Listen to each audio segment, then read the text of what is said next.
would you see Miss Errol in room 303 right now? Hey, let's do this thing.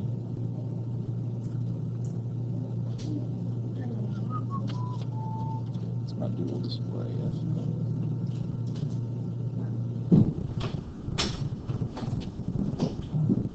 Alrighty, that should take care of that.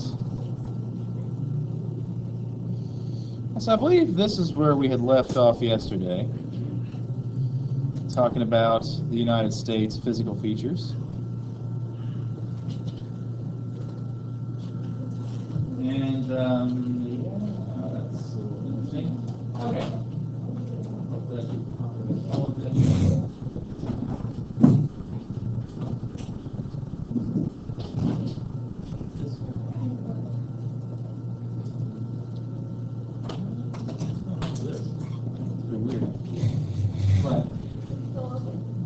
What's still open? So? It's not like, I gotta make certain it shuts completely, it's fine. No. What's so confusing about it? You acted like it's a really huge deal that, like, the door didn't close all the way. And why? That's been known to do that.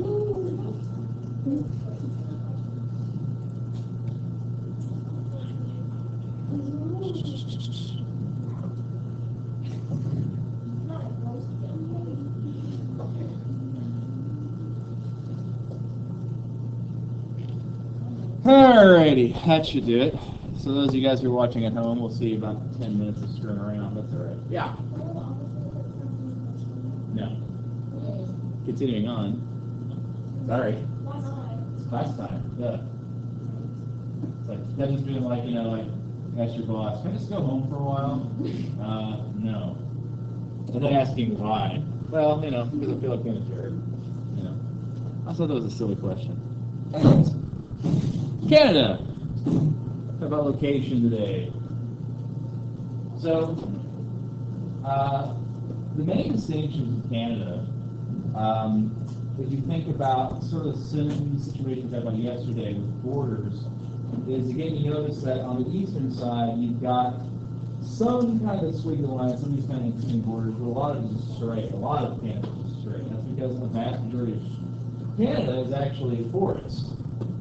As far as like wood production, a significant amount of various wood and paper products are produced out of Canada.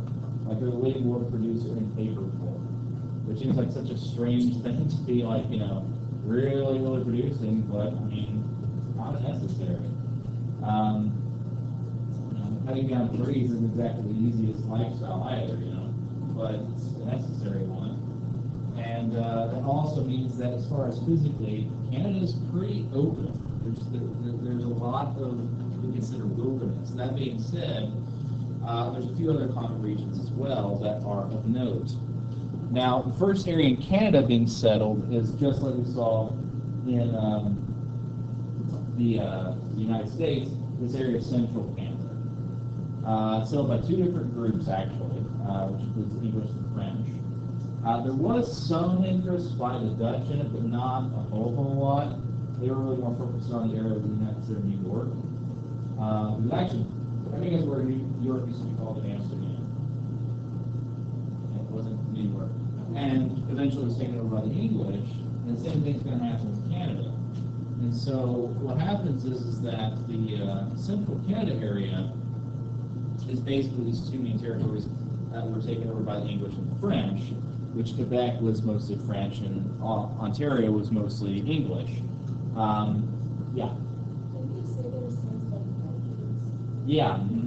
Yeah. And specifically types of plants that were grown there. Actually, I don't know the full story, but allegedly there was a group of Vikings that came to Kentucky and ended up basically marrying into a Native American tribe and basically lived here. It's a very weird bit of history. I haven't done too much in not mentioning this next time. Okay, whatever. But there's this archaeological evidence and genetic evidence that's kind of like encouraging towards that. Yeah. Oh, sorry, I didn't have a question. So, anywho, whenever the tribes eventually unified, though, they had to have another capital. That was Ottawa. So that's why that capital exists as opposed to. So, here's the climates. The eastern coast of Canada is mostly oceanic. In fact, there's quite a number of islands in that area. And that's one thing I think is kind of interesting. A lot of folks tend to think island is going to think something like Hawaii. But seriously, if you think of the word island, what do you think about? Sorry? Certain place surrounded by water, yeah. That's the definition of an island. Well, what's interesting is, like, I think a lot of folks have an imagination like a tropical island. Like you say, I want to go on vacation on an island, you're probably thinking like Hawaii or just something nice and warm, things like that. Yet, think about it. Being surrounded by 4,000 oceans, that can be the Arctic. So, you know, it's a description that sometimes means things in our mind that think that isn't 100% accurate. I think it's kind of fascinating as well, just thinking about how that influences people's lives. Now, how do you think living on an island would influence your life? Yeah. It'd be harder to like travel to different places. Oh, sure. Yeah. You don't have a certain amount of resources. True. It's finite. Anything else? There's a really cool thing that happens every Wisconsin. I haven't seen it in a while, actually. There's a contest that was live on a desert island. And basically what it is, there's a natural preserve. I forget where exactly, like Fiji or something like that. But basically it's wildlife preserve. And there is a house on it that basically these folks need like one person to go around and like check up on these like recording devices, like it's like microphones. It's no advanced training necessary, like you can read a book, a little booklet and figure out everything you need to know. They pay you, I forget how much money it is. It's not a huge amount, but they also take care of your room and board. And basically you go live on this island for a year by yourself. And like every year or so, like they ask about it. And it's just kind of like, because it's a nice island. It's, you know, it's like beach. It's really nice. And like when I say pay isn't really that great, it's like I think $20,000 a year or something like that, which, you know, isn't really that great. But you also don't have to pay for your food or housing during that year. So I mean, that could actually be pretty nice. It's just like living by yourself for that period of time could be a little bit interesting. But I think it also has like internet and things like that, because this one guy was doing it, was vlogging it, and that was kind of an interesting read, just because it's like, you know, you get kind of lonely out there doing stuff like that. But you still Skype with people and things like that, so I guess that was something. I don't know, it's kind of hard to imagine, because you guys ever read the story of Robinson Crusoe? You know that book at all? Okay. Well, basically it's about a castaway. Ever seen the movie Castaway? Yeah. Okay. So that's sort of like a modern retelling of Robinson Crusoe. That actually did happen to a guy, by the way. The dude was on an island by himself for 5 years. The only companionship he had was not a volleyball, but was actually a group of wild cats that had run up on this island. And so like he ended up basically being like a crazy cat man. Which is funny because like this was in the 1800s, mind you, and this guy ended up, well, he's a Scotsman basically, and what happened is he was on board this ship, and he was a navigator. And the captain of the ship basically never took care of it, and at one point they were stopped at this island getting supplies, getting food and water, and this dude's like, you've got to fix this ship, it's not safe. And so he kind of got in an argument, the captain's like, I say it's fine, so we're going. He's like, well, if you're going, you're not going with me. The captain says, fine. Throws all the stuff off the boat on this island and just sails off. Turned out that ship was, you know, really bad repair, ended up sinking. And so the only guy to survive it was the dude who stayed on this island. He was there for, I said, like 5 years. And during that time, like all his clothing had like fallen apart. So he's like basically like sewing things together, like a little bit of a nail that was left over from the ship that had fallen off. And all he had left was like his Bible, his navigational equipment, and some books. And so basically he lived there like that and surviving off the land until this other ship happened to do the same thing. And so this guy's like, oh my God, as the ship comes down, he hasn't shaved in like 5 years, he has like a haircut, he basically looks like a caveman. These guys are like, there's this crazy person who says he's Scottish, what's going on? Turns out, and this is a small world, one of the guys on the ship knew him, recognized him, and took him back home. And after 3 more years of sailing around the world, he ended up going home and had this fantastic story that was written in a book. Like, I can't imagine being that dude, you know? It's just crazy going nuts. Anyway, that had nothing to do with Canada, but, you know. It's handy. I told you guys day one that happens, and it's like, you know, people, I really need to pee now, can I do it? And yeah, go ahead. All right, Central Canada, mostly temperate. So. As far as the plains are concerned, I'm actually a part of the Great Plains in the United States. Again, the breadbasket of the United States kind of leaks over into Canada, so that's kind of a big deal. The mountains in the west, mostly highlands, as you can imagine. In fact, there's this giant set of mountains that run straight through Canada. In fact, it's not just Canada, it's also the United States, and you can stretch all the way from Mexico through to the Andes. It's like one giant mountain range. And that kind of shows the amount of tectonic activity that's going on. You guys know how plate tectonics works, I'm assuming. Basics on cool beans. This is one of those things that, you know, you can see physically in the land, you know, from the way that the land folds along that side of the continent. Pretty cool stuff. And finally, northern Canada is mostly Arctic and subarctic. Now, something that's interesting about that particular area, a lot of it is off limits. A lot of it's been sent as Indian reservations for various groups of First Nations. And, you know, like, for instance, like Inuit peoples. And we can think, you know, living in igloos, type of thing like that. But the truth of the matter is, it doesn't really look like Arctic. It's not all ice and snow constantly. It's really quite green a lot of the time. It's just that it's so cold that a lot of times the Earth doesn't fully thaw out. So, you know, this is the type of living that these guys have. And they still hunt seals. They still use it as a food source. But that's not the only food source that they use.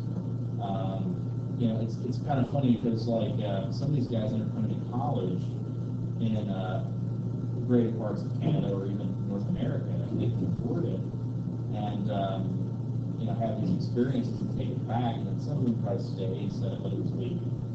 In fact, that's one of the bigger problems on Native American reservations is folks leaving to go to college and then not coming back and sharing those skills.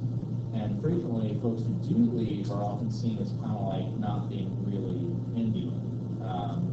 They actually have a term for it amongst themselves as a racial term, calling someone an apple, because you're red on the outside and white on the inside. So it's a problem, you know, if these folks are dealing with. And the same thing's true for Native American reservations in the United States. But I think it's interesting because, like, with these isolated communities, and yet, like, you know, it's not really terribly different than we expect, although they tend to be very poor. That is absolutely true. It is very interesting. I had a chance to talk to somebody who lived in far northern Malgo, and he was like, "What's your favorite foods?" He's like, "Traditionally, it'd be seal chili."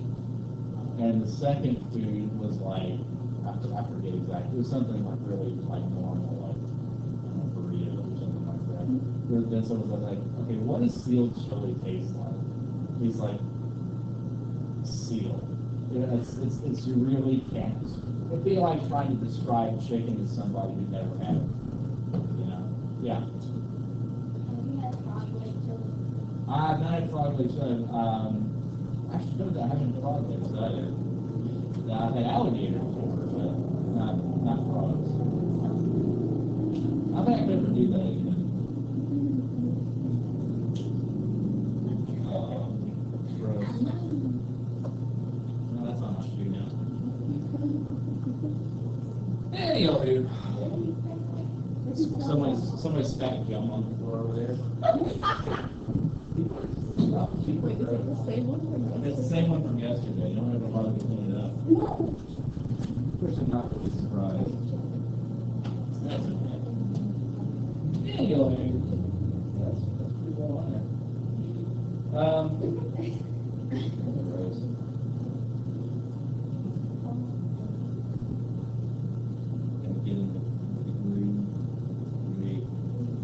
anyway, but subarctic is kind of half and half.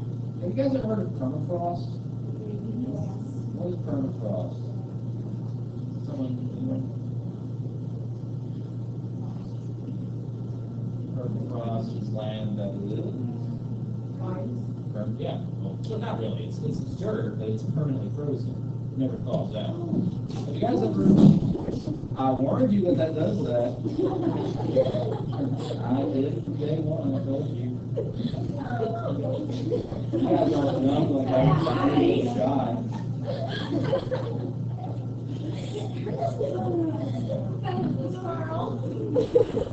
The squirrels are coming for you. They want your ships.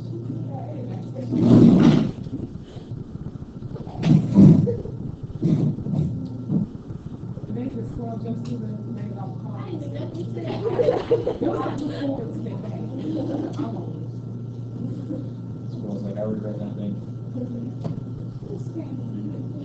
The best way I can describe it, though, if you've ever been out in winter and you've seen like the dirt frozen solid, yes, no, maybe so, in there. Okay, it's like that all the time. What that means is that farming is actually really, really difficult. Farming is really difficult. Because think about it, how are you going to cover the land? Yeah, with what? Knives, it doesn't work that well. I mean, there are certain crops you can grow, like iceberg lettuce. Waka, waka, waka. But there are different, I mean, it's just a different style of living. Yeah. My friend said he went to like, what was it? What's that ice place in Canada? Yeah. One of them. Yeah, he went there. He said when he was out there, he like brought this big old tool, like a solid thing, and put it into the ground. And he said he saw this animal pop out of nowhere. It was frozen in ice. That was in Antarctica? Huh. I've heard of doing stuff like that before in like the Nordic and that area of the world, and even in Alaska, but I've never heard of it in Antarctica before. Interesting. Well, any old dude, this shows kind of some of the stuff I was talking about just a second ago, the various climates and things like that. That's a physical map. You guys know the difference between physical, political, and, yeah. That one is bumpy.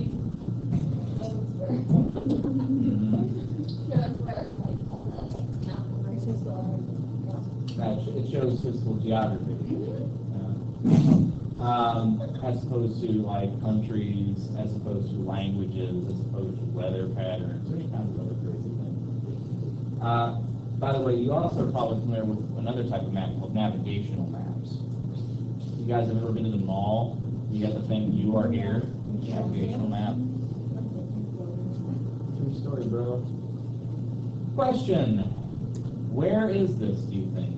Yeah. Well, I mean, I don't know what state it probably is, but I know it's the Rocky Mountains. It's actually Alaska.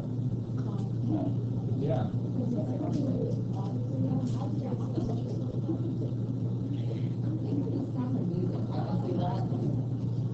Any idea where that is?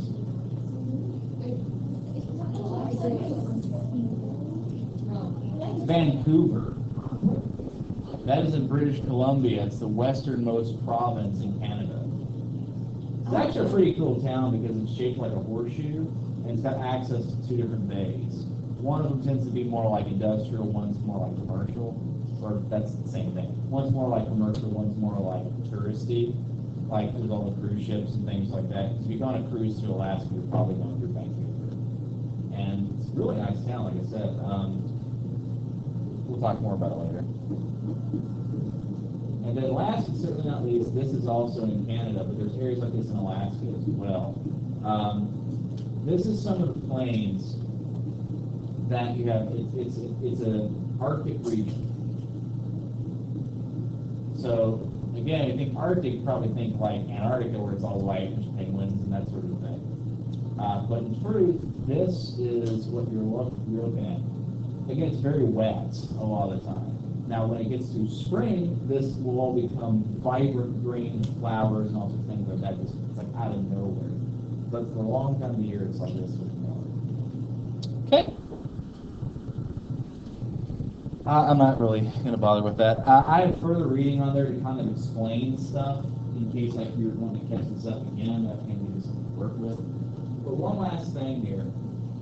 This map right here is one of my favorites. It's got a poster a bunch of times. It's called The World at Night.